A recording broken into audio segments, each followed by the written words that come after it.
Hello, ladies and gentlemen. Welcome to another episode of Explode Your Expert Business Show. I'm here with the one and only Judith Wilson. How are you doing, Judith, today? Hello everyone. I'm really well, thank you.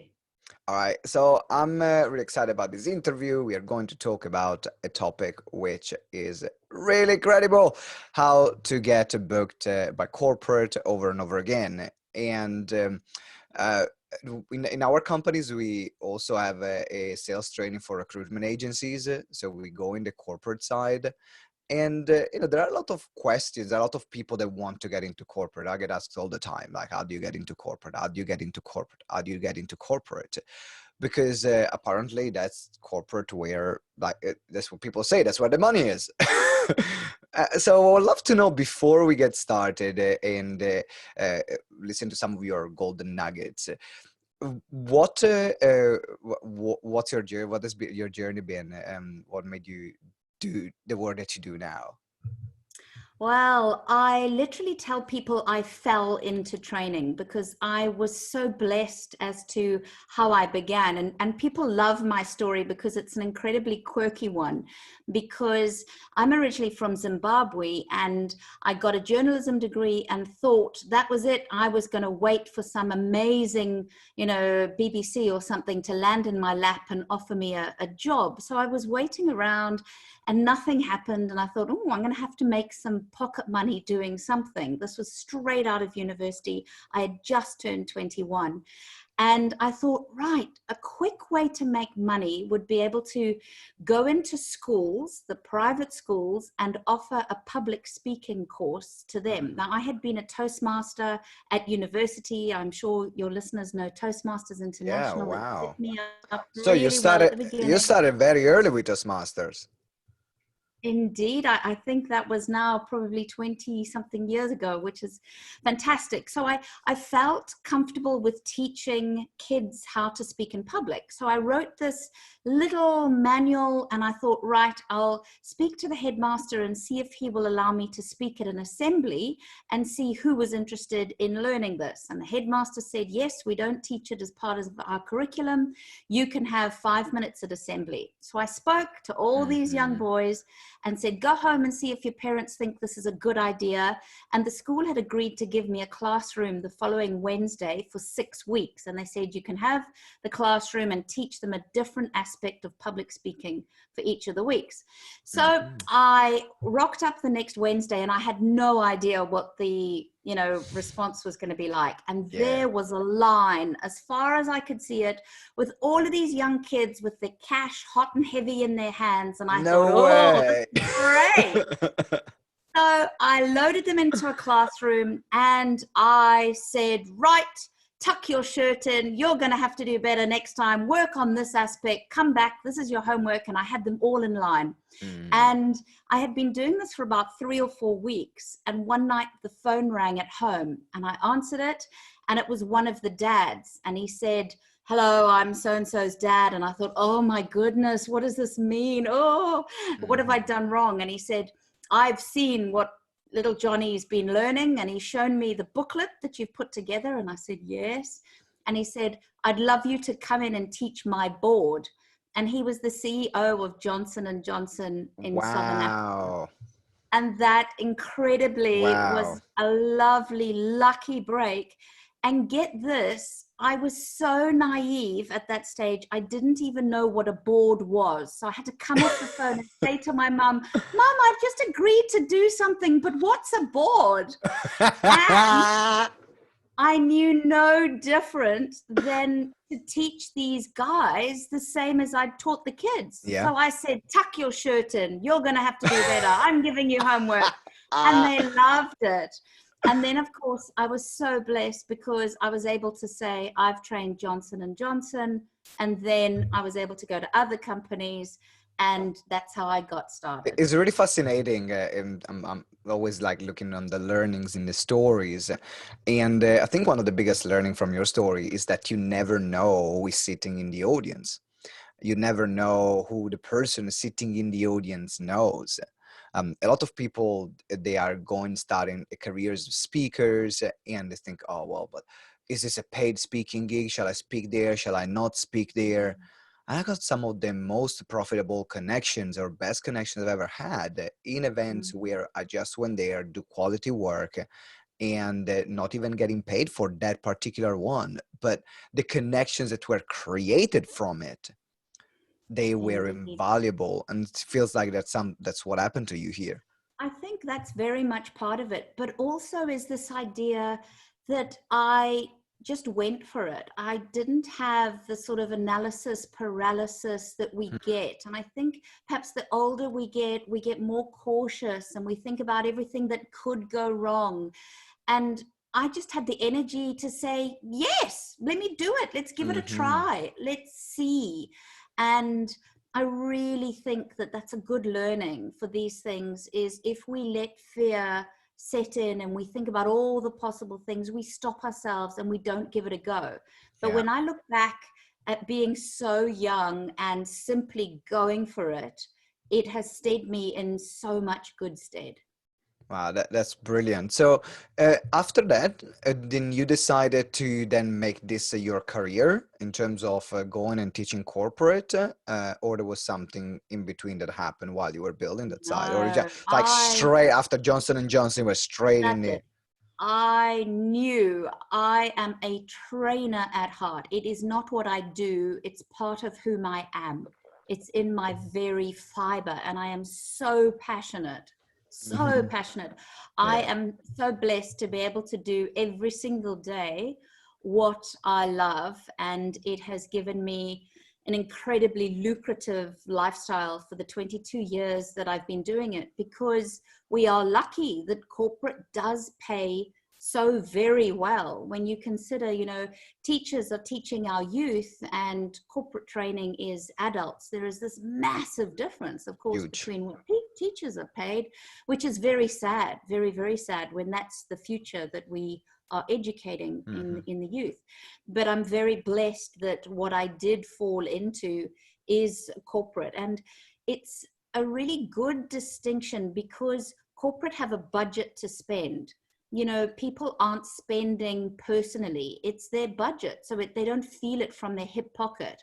And if you can show the return on investment of what your training is going to give, they're ready and willing and very able to pay. So it's good. Absolutely, absolutely. And you know, when you're saying this is part of who you are, um, that's something I would really want to people to think about, because sometimes people go into a particular type of business or a particular type of opportunity just because they see the money or because they see some like a future vision of themselves there, but without really having that passion that drives them. Like, so a lot of people say, how do you get motivated? Sometimes I spoke for 200 events every year for the past 5 years. And it was like, how do you speak so much? I came back from a conference. My wife was speaking in Paris. I was supporting her. Then came immediately back. I did another 2-day conference. It's like, how do you have the energy to do that? I'm like, I don't. You love it. That's the best day of my life. How I don't have, like, how can I not have the energy for this? And that's a big part of what you're saying. Finding something that is you, is really you. So what I want to ask you now is, I want to get started with some to share some of the things that sometimes that went wrong there, because we all have these moments where, you know, you go there, you're preparing for a big moment, maybe a big presentation or a training, and then it's like, oh, and then this happened. Did you ever have one of these moments? Yes, very definitely. I think the first story sticks with me forever, because I showed such naivety at the beginning. When I moved from Zimbabwe to London, one of the very first gigs I got was a meeting to go and see a very posh legal firm in Mayfair. And I didn't even know that Mayfair was a big deal. You know, coming from Zimbabwe, I was like, oh, I just thought it was one of the suburbs. And of course, it was a legal company and they all wanted, there was a panel of 3 of them, and they were interviewing me and then other trainers to see who they wanted to go with. And I was really, really young. And this was going to be one of the very first training opportunities I had in London. So I was nervous and I thought, right, I really want to prove myself. I'm going to listen so carefully. I'm going to take in everything that they say. And they were talking about Fiona. And I thought, gosh, I need to understand this Fiona. And, you know, coming from Zimbabwe, all of the accents in London were so diverse and there were so many. And I was trying to get my head around these different accents that the three people had, but they were all talking about Fiona. So I thought, right, either heaps of people in London are called Fiona and it's a really popular name, or it's someone who does some role, but I didn't really understand. So I thought not to worry. If I get the gig, I'll simply use Fiona and they'll know that I know my stuff. So of course I waited to hear, and I was fortunate enough to get the gig, and they said, we've chosen you out of all of the people we interviewed. And I was thrilled and thought, right. So I did my preparation, and on the day of the training, I thought, right, I'm going to slide in Fiona here, Fiona there. And I did that. And the morning tea break, the senior partner comes to me and he says, I'm loving your training, but I'm confused about something. Why do you keep saying Fiona? And I said, you know, Fiona who has to meet with clients, Fiona who does the billing.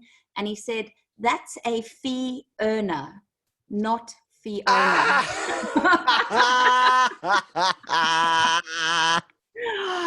Oh, so I learned very quickly that they have fee earners. The fee earner. Oh my God. So what was the learning from you in this experience? Because the reason why I asked you this question, it is because most of the time we learn more from our mistakes than or the things that don't go as we expect from the things that actually go as we expect. So what was your biggest learning from there? My learning was not to take ourselves too seriously. You know, now I can laugh about it and I think it's great fun. But at the time, I needed to dust myself up and say, that's a word I'm going to know for now, forever. And I couldn't curl up into a heap and say, oh, well, next time I might also make a mistake and I'm a fool and I can't do this, and roll into a ball and cry. Or I could have gone, oops, okay, I'm glad he told me at morning tea. I learned quickly, never going to use that again. And the great part is I've got a good story to tell. He left definitely with a great story. Now I want to play. I want to get started here in terms of how do we get into corporate. So, can anyone be a corporate trainer, Judith? Well, you can certainly have different styles. There's no style that you have to be, you know, extrovert and loud, or you have to be softly spoken and quiet, or you have to be anything. I think any person, provided they are passionate and provided they're really serious about knowing their niche and understanding what they're training. I think corporate don't suffer fools gladly. So you certainly have to be confident, you have to know your stuff, and you have to deliver value. So you can't simply go, oh, well, I'm going to skim some topic and go in and hope they're going to pay me the big bucks, because you won't succeed. But if you are passionate about delivering training, and I think there's a big difference between presenting and training. Right, let's start from there. What's the difference? Yeah. So a lot of people who are great presenters think they're going to be able to train, and they think, because I can present well, I'm going to be able to train. And that's a big problem, because they aren't the same thing. The structure needs to be very different with training. Training, you know, you can be going for 7 and 8 hours in a day, whereas presenting is quick. You can master a signature keynote very quickly and easily, and you simply got to deliver that. Whereas in training, you can be challenged and people can really ask and delve deeper. And it's so important that we train in a different way to presenting, because we've got to get the stick happening. So I call it, you teach and then you get it to stick. You teach and you get it to stick. And in presenting, people very seldom do any part of that. They simply tell people what to do. And when I'm training, I have a great exercise that shows this. I get the group together, and when I'm doing my train the trainer, I read a story. So I tend to read Princess and the Pea. and I read it with all of the details in it, and then I ask them 10 questions. And of course, people get 2, if you're lucky, out of the 10 questions. And then we redo it. And I say, right, I now know what was need to have and what is nice to have in the content that I am giving. And then I make sure that I train around each of those 10 things that I know are need to have. And we make it stick. So we talk about it. We discuss the spelling. We do a word association. We do various things for these 10 things. Then, of course, I ask them the 10 questions, and 10 out of 10, of course, they've got the lot. And then at the end of the 3-day train the trainer, as a trick, I say, right, 3 days later, get your pens and paper out. Let's go again, all 10 questions. And they've still got every single one of the 10 answers. And that's the difference. We need to use accelerated learning properly in training to really transfer those skills, to get them to do things differently rather than simply to know or to feel things differently. I love the distinctions that you're making, because people that go into a speaking career, they just think that that's what you do, speak, but there are so many different aspects. You can be an MC, you can be a keynote speaker, you can be a trainer or a workshop facilitator. There are so many different layers of this industry. And it's great to find actually what you love doing the most. For example, I love way more training than doing keynotes. I'm like, because when you're training, you are also responding to the room. Exactly. It's a collaborative thing. It's not that you are, as you said, it's not that you are just sharing your idea to the audience and they passively receive it. But then you are reading what's happening in the room and then coming up either with the next activity or with the next sharing and so on. So I really love it.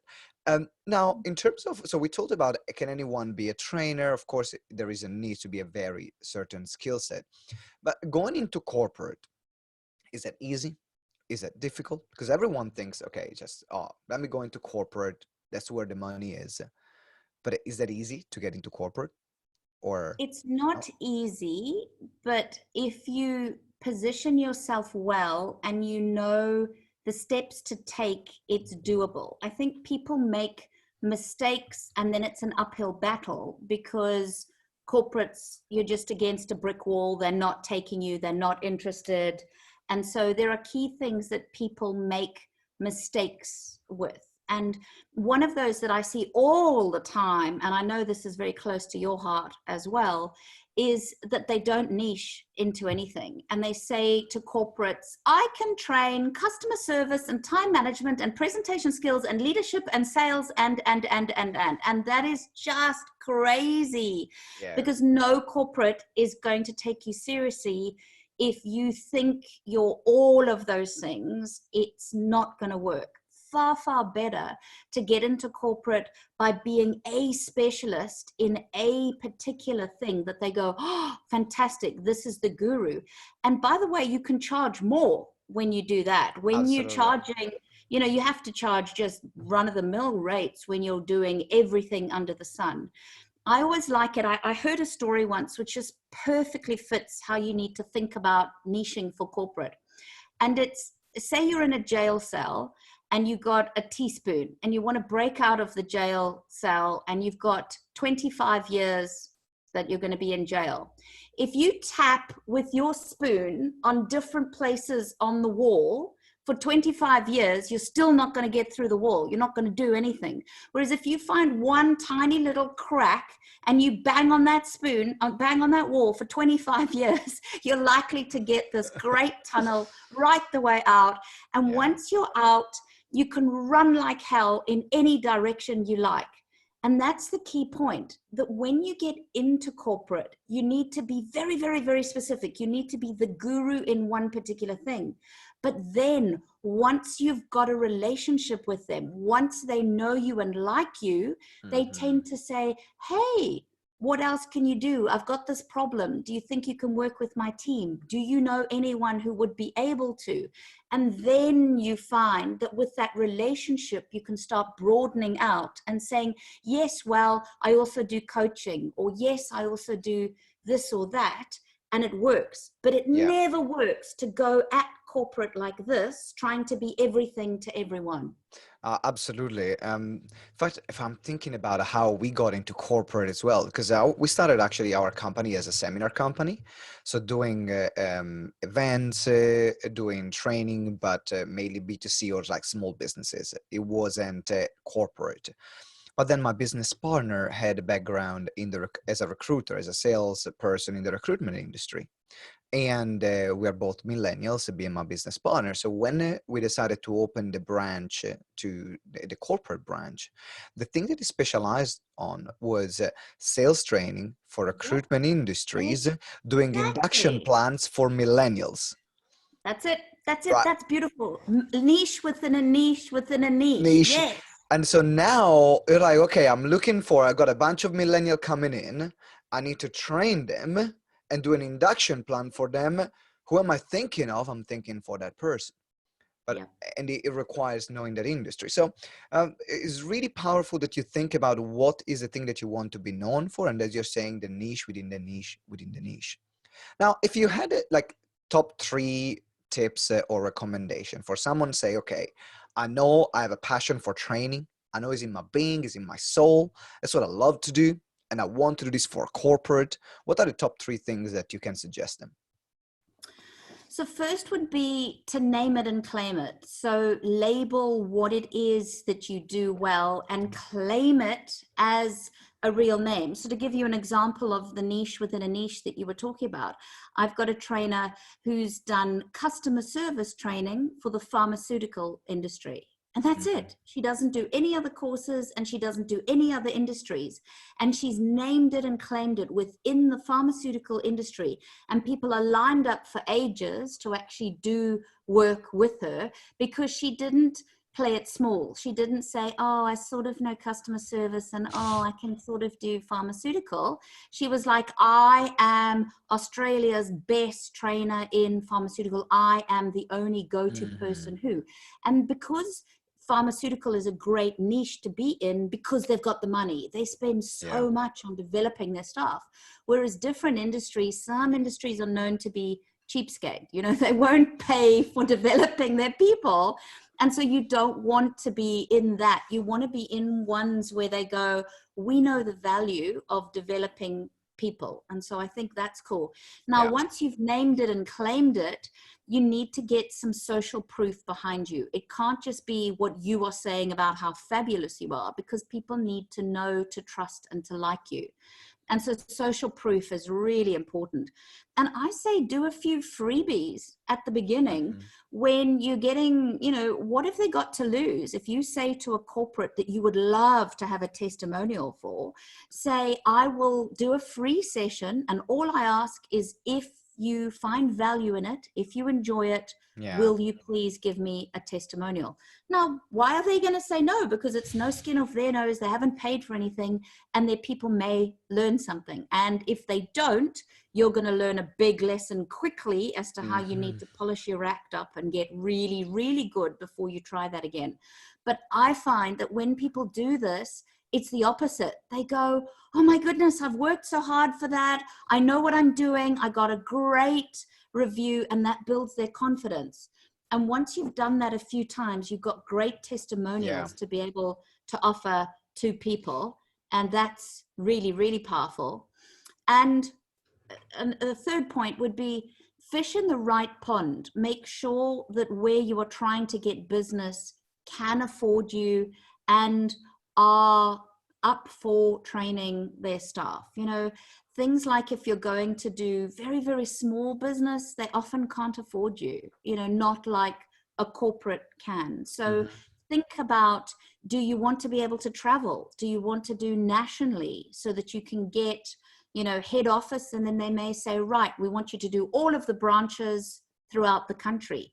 For some Yes. people, that's fantastic, where they say, hey, I prepare it once and then I get to deliver it 20 or 30 times to all of the different people, either different departments in the organization.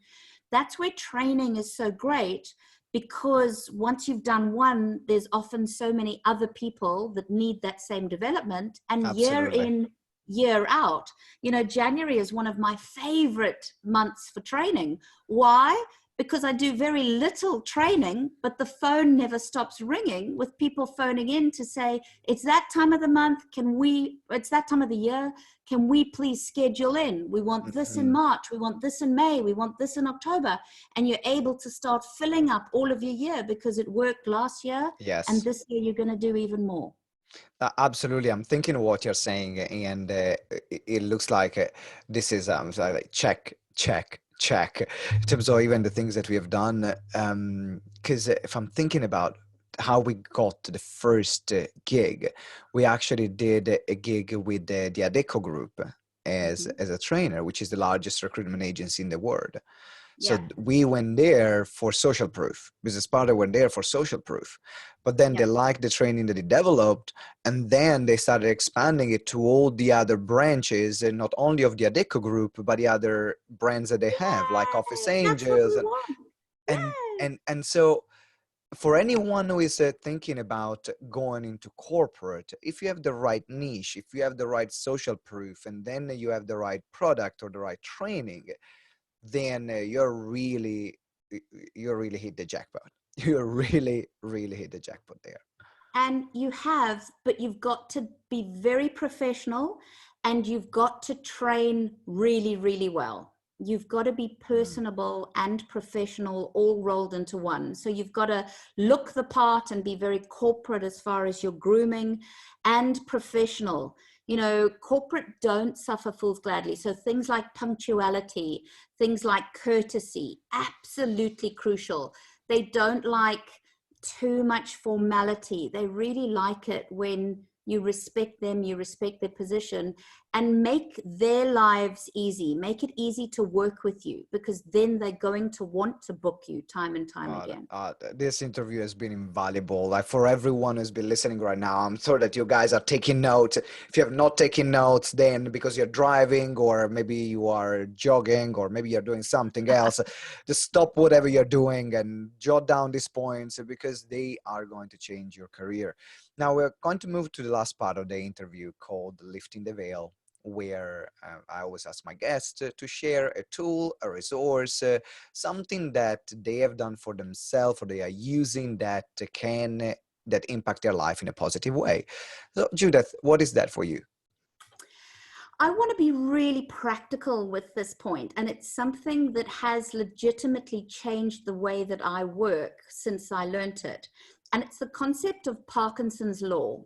So for anyone who doesn't know what Parkinson's law is, it's the idea that your tasks expand to fill the time that you have to do them in.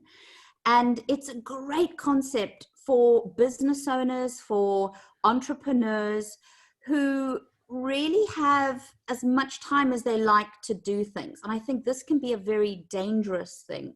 For example, if you wake up on a Monday morning and you say, oh, this week I really should get round to doing some marketing. I should probably try and get this done this week. Then it could take you all week to do, or maybe not, and then you pop it into next week. And of course, this continues. Whereas if you're disciplined and you use Parkinson's law as a business owner, you're way more strict with yourself, and you create a time slot that it has to happen in.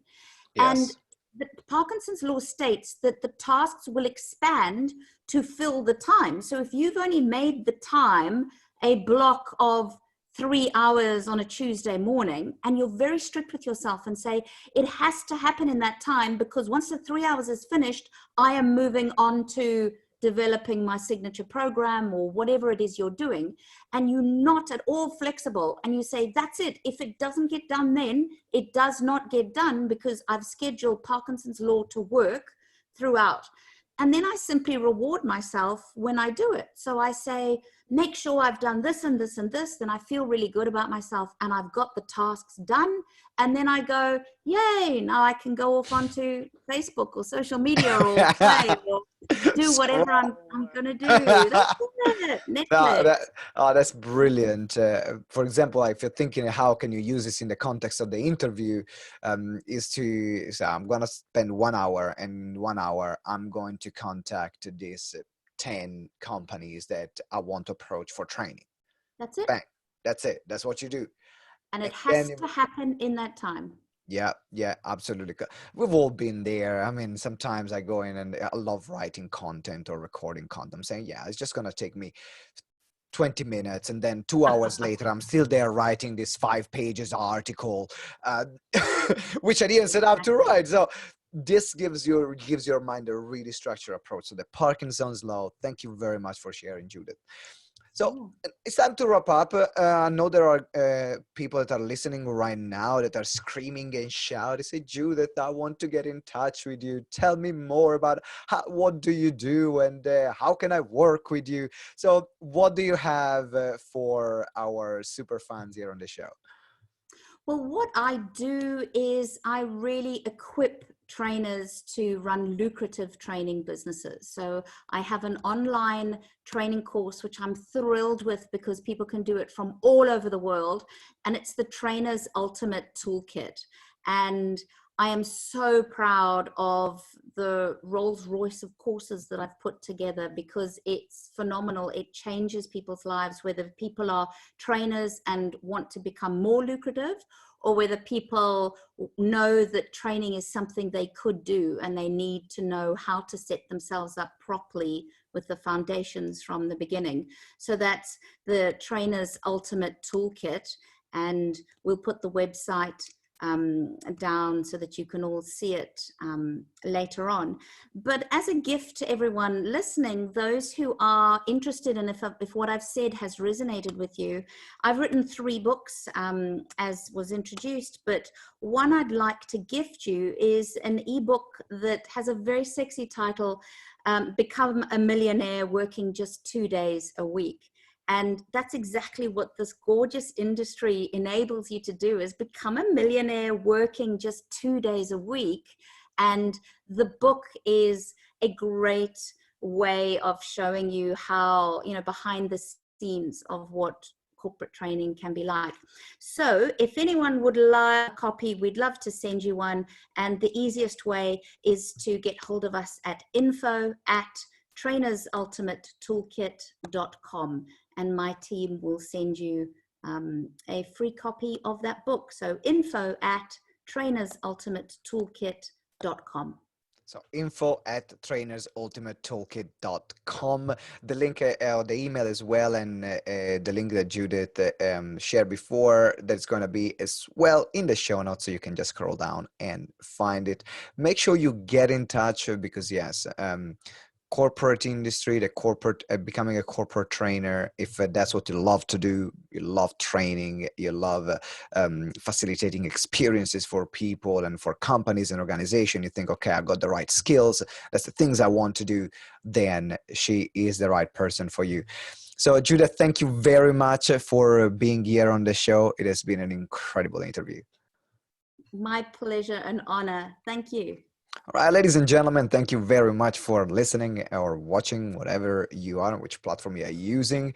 Really appreciate the fact you dedicated your precious time to this show and to listen to what Judith has to say today. If you haven't subscribed yet, make sure you subscribe right now, in this moment, and let us know. Let us know, what did you enjoy the most about this episode. Leave us a review so then we can see what you guys like, and also give me suggestions if you want to suggest different topics. I'll see you next episode, and always remember that together we grow exponentially. Ciao. Bye-bye.